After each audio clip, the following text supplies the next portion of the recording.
I'll be reading 1 Corinthians chapter 13 from the Passion Translation, the TPT.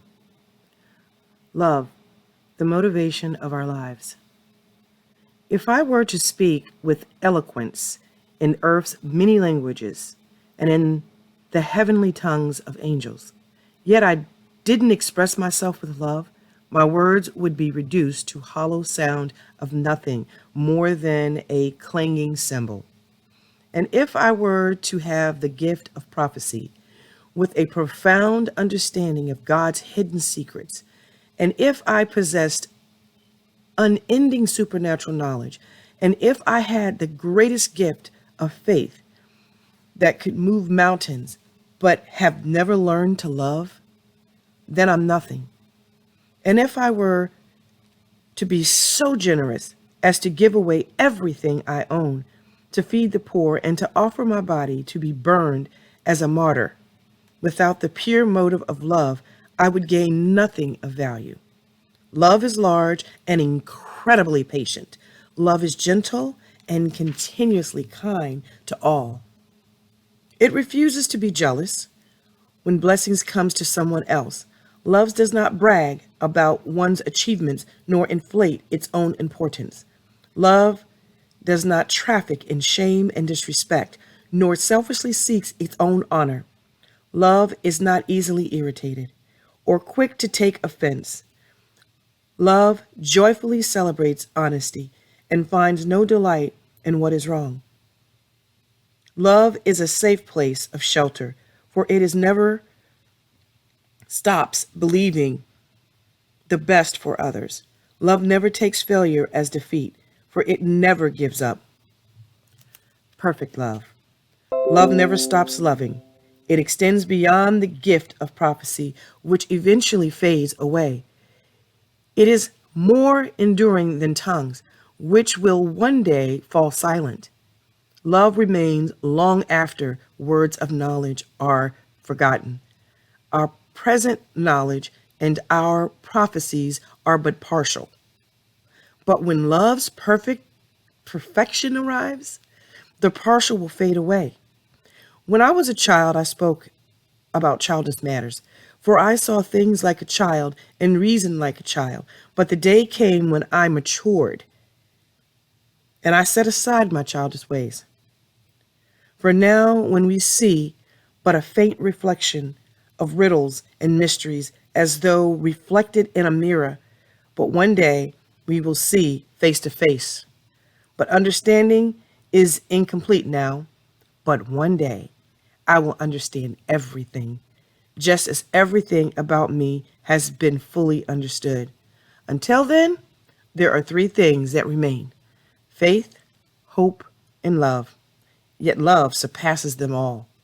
So above all else, let love be the beautiful prize for which you run. I will be reading 1 Corinthians chapter 13 from the CSB Bible. Love, the superior way. If I speak human or angelic tongues, but do not have love, I am a noisy gong or a clanging cymbal. If I have the gift of prophecy and understand all mysteries and all knowledge, and if I have all faith so that I can move mountains, but do not have love, I am nothing. And if I give away all my possessions, and if I give over my body in order to boast, but do not have love, I gain nothing. Love is patient, love is kind, love does not envy, is not boastful, is not arrogant, it is not rude, is not self-seeking, is not irritable, and does not keep a record of wrongs. Love finds no joy in unrighteousness, but rejoices in the truth. It bears all things, believes all things, hopes all things, endures all things. Love never ends. But as for prophecies, they will come to an end. As for tongues, they will cease. As for knowledge, it will come to an end. For we know in part and we prophesy in part, but when the perfect comes, The partial will come to an end. When I spoke as a child, I spoke like a child. I thought like a child. I reasoned like a child. When I came a man, I put aside childish things. For now we see only a reflection as in a mirror. But then face to face, now I know in part. But then I will know fully as I am fully known. Now these three remain: faith, hope, and love. But the greatest of all of these is love. I will be reading 1 Corinthians chapter 13 from the KJV Bible. Though I speak with the tongues of men and of angels, I have not charity. I am become as sounding brass or a tingling cymbal. And though I have the gift of prophecy and understand all mysteries and all knowledge, and though I have all faith so that I could remove mountains, I have not charity. I am nothing. And though I bestow all my goods to feed the poor, and though I give my body to be burned, and have not charity, it profits me nothing.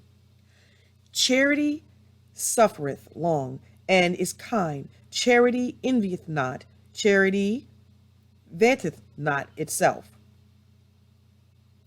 is not puffed up, does not believe itself unseemly, seeks not her own, is not easily provoked, thinketh no evil, rejoiceth not in iniquity, but rejoices in the truth, beareth all things, believeth all things, hopeth all things, endureth all things. Charity never faileth.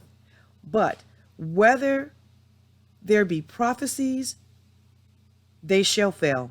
Whether there be tongues, they shall cease. Whether there be knowledge, it shall vanish away. For we know in part, and we prophesy in part. But when that which is perfect is come, then that which is in part shall be done away. When I was a child, I spake as a child, and I understood as a child, I thought as a child. But when I became a man, I putteth away childish things. For now we see through a glass, darkly, but then face to face. Now I know in part, but then shall I know even as also I am known. And now abideth faith, hope, charity. These things, but the greatest of these things is charity.